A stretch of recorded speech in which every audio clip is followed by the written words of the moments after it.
Through us out of H-Town, 97.9 The Box, the Madd Hatta Morning Show, in the studio with founder of LAMIK Beauty, Kim Roxie, ladies and gentlemen. Yeah! She picked the perfect morning. Jazz is looking pretty rough, as usual, and and Miss Roxie walked in here and said, "Oh my God, got to do something with this. This is terrible." 3 words, and she got to work. She said, "Luckily, I bought the whole pack. I bought the big bag. Let me get to work." So she's over there remaking Young Jazz right now. Oh, she coming them eyebrows. Let's give her another round of applause for this. Caterpillars, huh? She didn't bring the razors to cut that unibrow, but hey, you know, one thing at a time, right? One thing at a time. We just messing with you, Jazz. Guess what? We ain't joking. So what you doing right now? So what I'm doing right now is using my celebrity brow kit. Okay, celebrity brow kit. On her eyebrows. Okay. Jazz is beautiful. Thank you so much. Let me be very clear. Let him know, Miss Roxie. That she is gorgeous. And it was more like my honor to touch her face. What? Oh. I'm honored right now. Yes. Boy, how much we got to pay her for saying that line. I didn't bring my wallet today. Oh, my goodness. So we're brushing in her brows, and this is really easy to do. Okay. Your brows actually frame your face. About 75% of the framing of your face comes from your brows. Okay. Now, how'd you get started with the makeup? What happened as a child that make you said, "Hey, makeup is the thing for me"? Well, you know what? It wasn't even childhood for me. It was more like college. So I went to Madison High School. I'm from Houston. H-Town. Yes, Harlem Clark to be exact. Harlem Clark. And but I got kicked out of high school. What? What happened? You weren't supposed to ask that question. Oh, so you got to know the story, girl. Had a little altercation, and so, but not with a female. So what? You was in there beating up boys? The thing about girl. it is that experience sort of got me to take myself serious because everybody kind of gave up on me. Oh, and wow. so I applied to go to college. I went to Clark Atlanta University, and that's where I saw Black entrepreneurs, and it just tipped me off. And so I was working at a local makeup counter, and then I went home and said, "Hey, I want to create a makeup line." And I wanted to create makeup without the toxic ingredients. So if you look at the back of a lot of makeup labels, you will find gasoline byproducts, formaldehyde, all kind of stuff. And so I created a clean makeup line for women of color. Wow. Okay, so you make this sound like it's so easy. How'd you get the capital? How'd you start like the first booth? Right. You from H-Town, you said it was in Sharpstown Mall. Yeah. How'd you get the money for that? Yeah, so I started, my first store was at Sharpstown Mall, correct.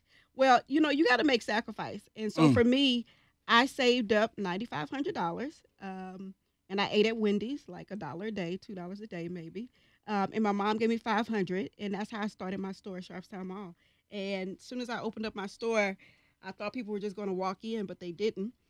So I went down to the food court and got women and talked them all the way down to my store, and then that's how I started LAMIK. Wow. Yeah. Congratulations. That's Thank you. Awesome. And now you're doing what in Atlanta?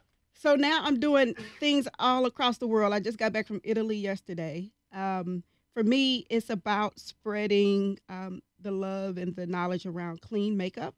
So we're relaunching LAMIK actually because this year makes 15 years that I've been in business, and it's been amazing. And now we are scaling our business online. So I've been in Austin a lot, been a part of the startup community. We just got listed as one of the top startups to watch in 2019. So we're excited. Now, how hard is this industry? Because I would think that cosmetics would be a very hard industry to crack. And on top of that, being a woman of color. And on top of that, you know, make your line is designed for women of color. Yeah. Well, actually, women of color buy 9 times much more makeup than any other woman. Really? Yeah. I didn't know that. She buys 80% more cosmetics. So this is the consumer that you really want, to be honest. Wait a minute. Why is that? Why are my sisters out there buying more than everybody else? Because first of all, have you not read the Nielsen report? They're trendsetters. So, you know, there is a, they call it the halo effect, where women of color actually make things popular. They make pop culture, and then everybody else copies. I did read that the other day, smarty pants. Hey, I'm just a question. Can she do you next? Of course. No, Jay, get in line. No jokes. Come on, funny No, guy. this is the truth. You know you a lot want of her people to. like Kylie and Rihanna, are you upset about these people just jumping in your industry? No, not at all. Not at all. Not at all. It's so much and it's enough to go around, and it's so much love to spread. LAMIK stands for love and makeup and kindness. That's the line that I created. I believe in spreading love, so I'm happy for the girls, and I'm happy about what they're doing. No hate at all. No shade at all. And what you doing up under her eyebrow right now? I am highlighting her brows underneath here. Because you want to take and highlight your brow bone. For ladies, that's our sex appeal right there. Facts. It's our brow bone. So we got to highlight that. Wait a minute, you gotta highlight that because that's your what? Sex appeal. Sex appeal. So you start with the eyebrows and then you know when you get the eye, don't even try it. When you get the eye, you already know. You already know. That's what it is. Okay, you know what? Do me a favor. Give me like the top 3 things when women use makeup that is the correct way of going about, putting makeup on or having makeup. Because there's some, I don't know, I don't know if women automatically know these things because they're taught it goes generation to generation. I don't know. Right. No, that's actually a good question because it's actually not really taught a lot of times. You really don't know. I find that a lot with my clients because they're like getting into the workforce or something. They're like, how am I supposed to wear my makeup for my first interview? Or how am I supposed to wear my makeup to work? And it's like, girl, okay, so this is what you do. First of all, you gotta take and define your brows. You cannot go anywhere. Wait a minute, is the brows that important? The brows are so important because why? That's the eyes. That's how we look at each other. So it frames the face. If your brows are jacked up, if they too skinny for your face, if they are woolly, I mean, it's just hers were a little on the jack side. So I see what you're saying. No, I get it throws the whole thing off. Right. But then you want to make sure too that if you wear a foundation, that it matches your skin. I mean, that's really important as well. Excuse the people. And you got foundation. Foundation is what? I'm sorry. Oh, foundation is the makeup that you put on your skin. Okay. Make sure that you, like, if you have blemishes or dark spots, that kind of, like how we want to look like we're Even. awoke, like underneath our eyes. Okay. Yeah. It's how you hide everything. Gotcha. Oh, look at It's him. how you conceal it. I'm just trying to trying to understand. Conceal it. Okay. Now, Conceal. Roxie, Same. Exactly. Concealer, hide, same thing. Gotcha.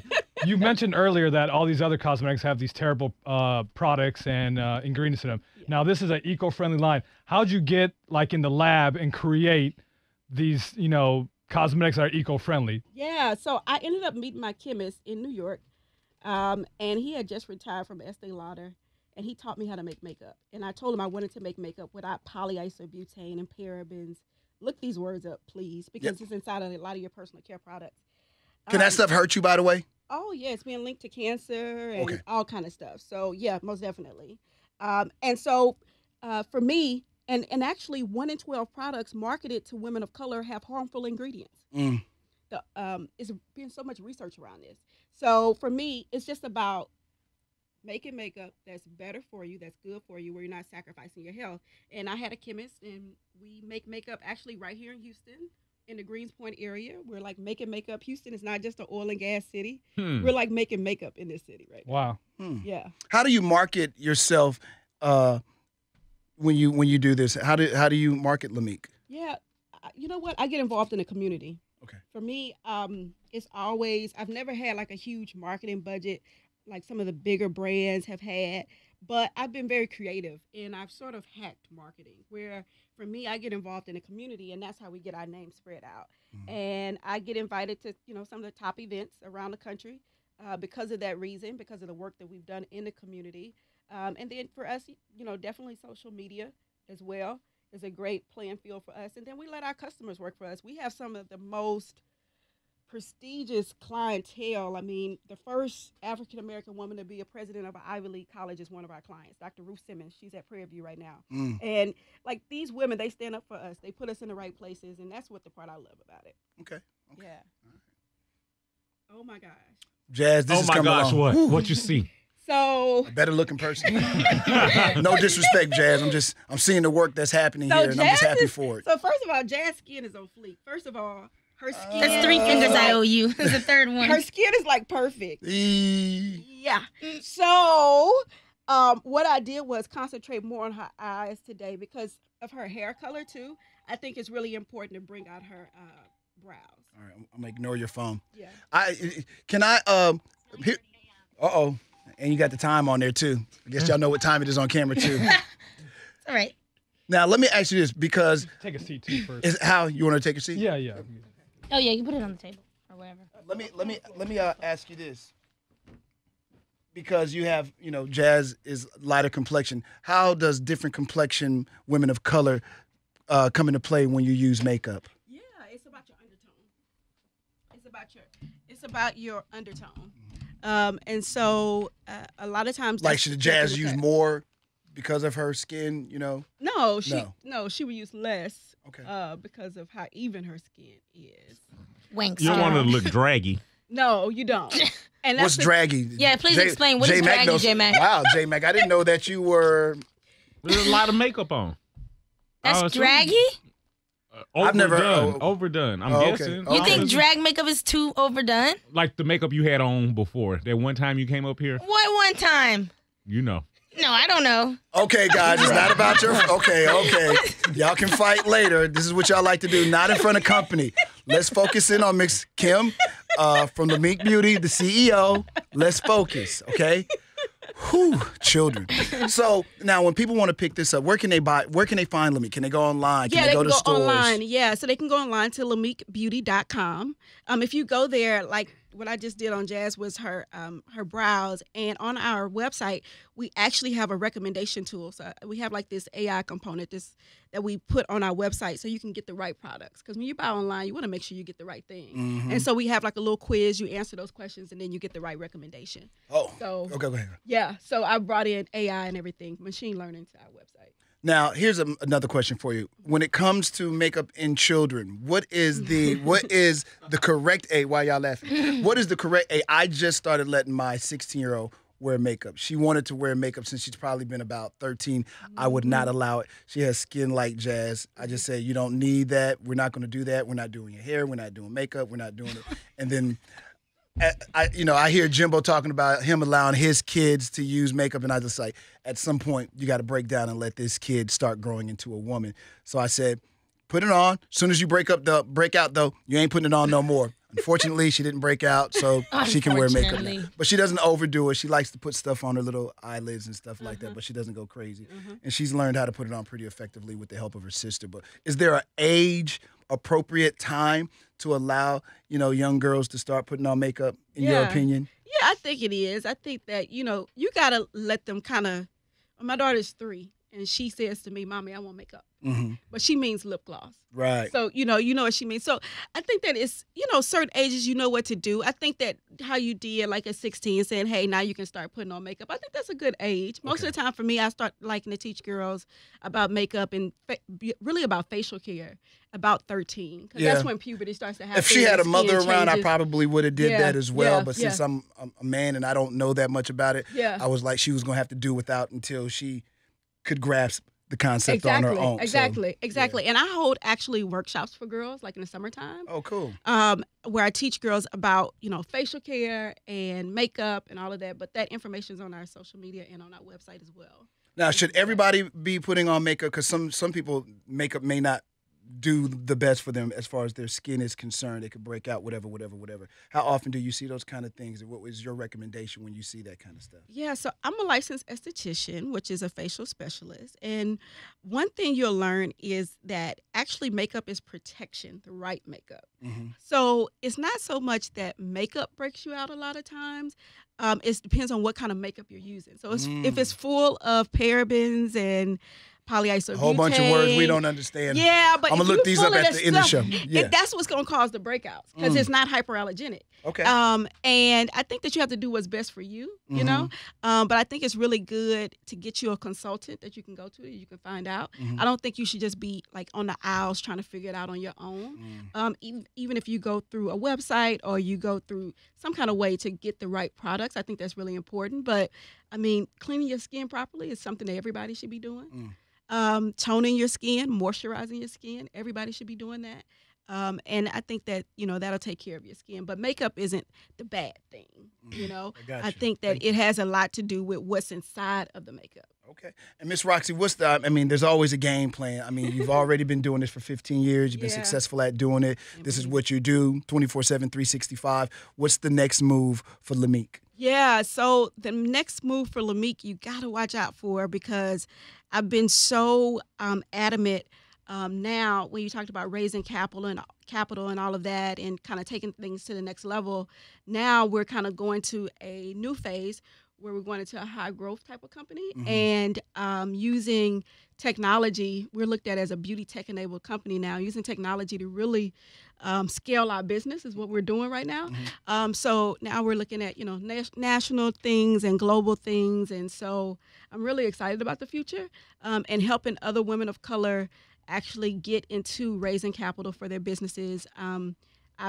We just got venture capital backed about 6 months ago, and so how'd you go about like finding a venture capitalist or raising money and all that? Because that's a big question for a lot of entrepreneurs, right? Yeah, it is, and it's really hard. I mean, 0.02% of Black women get venture capital, and you can probably count how many women have raised over $1 million for their business, and where a white man on regular gets 1.2 million, where a Black woman gets 36,000, and so. There is a lot of issues there that's probably really hard to unpack, but how you get there is your network. How you get there is the circles you're in, the people you're around. How you get there is, the kind of company you keep. I mean, I can't express that enough. A lot of times you don't go to college just to go to college. You go to college to get a network. And so I think that, we got to realize that. And I think, too, the more we put our money together, I looked at it. Women in Texas, actually Black women in Texas spend the most money, $110 billion that we spend here in Texas. And it's only Black women in Dallas and Houston. On makeup? On just period, on consumer. Wow. Yes, as a consumer. Period. Yeah, just as a consumer. That's a lot of money. That's a lot of power. Yeah. Yes, that's the word, yeah, power. I mean, it is $110 million. Billions. I'm sorry. Yes. That could change a lot. That could change a lot. Yeah. So putting our money together is really important. And that's actually some of the efforts that I'm working on right now. I started an organization called Women of Color Exposed, and this year I've been holding events gathering women of color together. I just did something a couple of weeks ago where I'm getting women in the room to understand their power and to get together in a network so we can pull these resources together. Right. It's time to do it ourselves. You can't wait on anybody to come save you. Sure, right about that. Where can they get more information? Wait, I have one last question. Okay, for the men out there, I hang out with maybe J Mack. Some men out there might want to wear a little makeup and nothing too much, just for coverage and stuff. So you know some men that want to wear makeup? Yes, I do. I do. Come on, it's not about that right now. Listen. So look at Jimbo's finger pointing right there. What are some things a man... you asking for one of your friends. A man who's going to be on camera. Just the basics. Just so, he look camera ready. On TV? Yeah. Or if they're going to TV? There you go, J Mack, for your TV appearances. No. Yeah. Usually for television, I tell them no.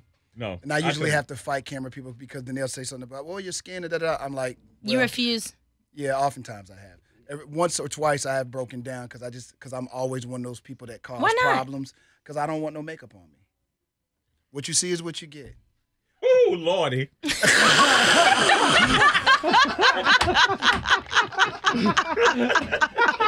Said by somebody who obviously wants to wear some makeup.